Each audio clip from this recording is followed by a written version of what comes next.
আমরা সবাই অ্যারাবিয়ান খ্যাপসা খেতে চলে গিয়েছিলাম মানিকগঞ্জ সিঙ্গার বাগের নাতি ফুডে। শুনেছি বাগের নাতি ফুডের খ্যাপসা নাকি খুবই ভালো হয়, তবে চিকেনেরটা খাসিরটা নাকি ওরকম খুব একটা ভালো হয় না।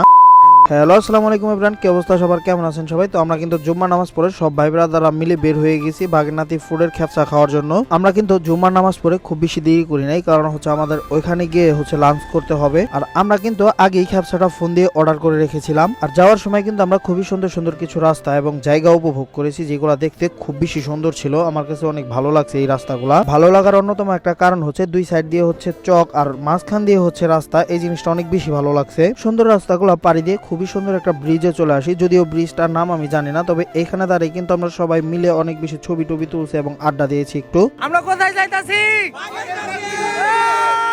তো এই ব্রিজ থেকে ভিডিও এবং কিছু ছবি টবি তুলে হচ্ছে বরাবরের মতো আমরা আবারও সবাই মিলে একসাথে রওনা দিয়ে দিই আমাদের বাগের নাতি ফুডে যাওয়ার জন্য। তো আস্তে আস্তে আমরা মানিকগঞ্জ হাইওয়েতে চলে এসেছি এবং এখান থেকেও নাকি বাগের নাতি ফুড অনেক দূর। যাই হোক, আস্তে আস্তে কিন্তু আমরা অনেকটা রাস্তা পাড়ি দিয়ে ফেলেছি এবং এই যে হচ্ছে যে চিপাটা বাগের নাতি ফুডে যাওয়ার জন্য, ওই চিপাটাও ধরে ফেলেছি। আমরা এই চিপা দিয়ে সরাসরি আগাই যাইতেছি বাগের নাতি ফুডে। হাইওয়ে থেকে এবং মেন রোডে থেকে হচ্ছে অনেকটা ভিতরে এই বাগের নাতি ফুড, একবারে চকের সাথে। তো আমরা কিন্তু চলে এসেছি বাগের নাতিতে। আর এখানে কিন্তু লেখা আছে বিনা অনুমতিতে হলুদ সাংবাদিকদের ভিতরে প্রবেশ করা নিষেধ। এই হচ্ছে বাগের নাতি ফুড, সাইডে একটা ঘরের মতো আছে। আর এই যে হচ্ছে সামনে যে টংটা, এই টংটা হচ্ছে সরিষা ফুল ফুটলে যে সুন্দর লাগবে ভাই, আমি কিন্তু এটা মাথায় রাখছি, সরিষা ফুল ফুটলে আবার আসবো এখানে। তো তারপরে এই সাইডে দেখলাম যে আলফা আমের জন্য যে মুরগিটা পুরাইতেছে, সেটার খুবই সুন্দর একটা ফ্লেভার আসতেছিল। তো আমি এই জন্য ভিতরে দেখতে আসলাম যে এখানে কি কি করতেছে। তো এসেই কিন্তু দেখতে পেলাম এখানে মুরগি টুরগি পুরাইতেছে। আর আমরা আস্তে আস্তে হচ্ছে এখন প্রায় 4:30 5টা বাজে গেছে। তো বিষয়টা হচ্ছে প্রচুর পরিমাণ ক্ষুধা লাগছে, যে কারণে ফ্লেভারটা অনেক বেশি ভালো লাগতেছিল।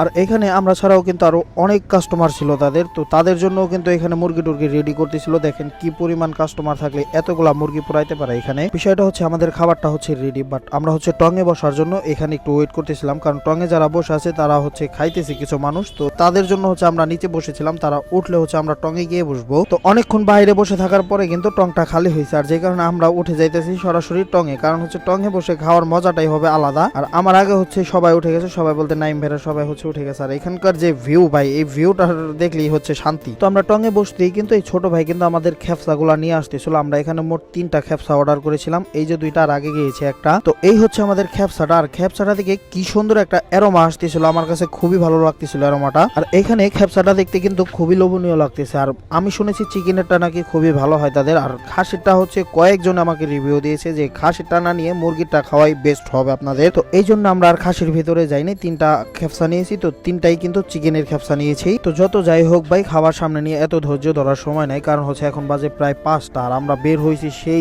2টা বাজে। আর বের হয়েছি কিন্তু না খেয়েই, কারণ এতটা পরিমাণ ক্ষুধা লাগছে ভাই, বইলা বোঝানোর মতো না। একজনের খাওয়ার স্টাইলটা জাস্ট দেখেন, কারণ হচ্ছে সবাই এখানকার না খাওয়াই ছিল। তো যাই হোক, চিকেনের খ্যাপসাটা এখানকার সবার কাছেই মোটামুটি ভালো লাগছে খেয়ে। আর তার ভিতরে হচ্ছে ক্ষুধা পেট, ভালো না লাগার কোনো প্রশ্নই আসে না। তো সবার খাওয়া শেষ হচ্ছে আসল খেলা, কারণ এখানে যে পরিমাণ রাইস দিয়েছে, লাস্টে সবাই খাইতে না পেরে হচ্ছে যে গোলা রেখে দিয়েছিল। এই যে পলাশ ভাই আর দেবু ভাইয়ের খাওয়ার অবস্থাটা দেখেন, দুইজনে হচ্ছে পাল্লা পাল্লি করতে খাইতাছে। আমরা কিন্তু অনেকটা দূরে থেকে এসেছি, সেই দোয়া থেকে মানিকগঞ্জ সিঙ্গার চলে এসেছি। তবে খাবার দাবারটা যদি ভালো নাও লাগতো, তারপর আসাটা সার্থক হইতো, কারণ হচ্ছে ভাই ব্রাদাররা মিলে অনেক বেশি মজা করেছি, এই জিনিসটা অনেক বেশি ভালো লাগছে। তো যাই হোক, ভাইদের আরো কাস্টমার ছিল, আমরা হচ্ছে উপর থেকে খাওয়া দাওয়া করে নিচে এসে জিরাইতাছি, কারণ হচ্ছে সবাইকে এখানে বসার একটু সুযোগ করে দিতে হবে, কারণ হচ্ছে টং তো একটা, সবার একটু স্যাক্রিফাইস করতে হবে। আর হ্যাঁ, এই খ্যাপসার এক প্লেটের প্রাইস ছিল 1500 টাকা মেবি। তো আমার কাছে মনে হয় 1500 টাকা এই খ্যাপসাটার দাম একটু বেশি হয়ে যায়। সো চাইলে কিন্তু আপনারা এসে এটা ট্রাই করে দেখতে পারেন, যেহেতু আরাবিয়ান খাবার, সবাই এটা ট্রাই করে দেখতে পারেন। সো গাইস, আজকের ভিডিও এই পর্যন্তই। দেখা হচ্ছে নতুন কোনো ভিডিওতে। সবাই ভালো থাকবেন, সুস্থ থাকবেন, আল্লাহ হাফেজ।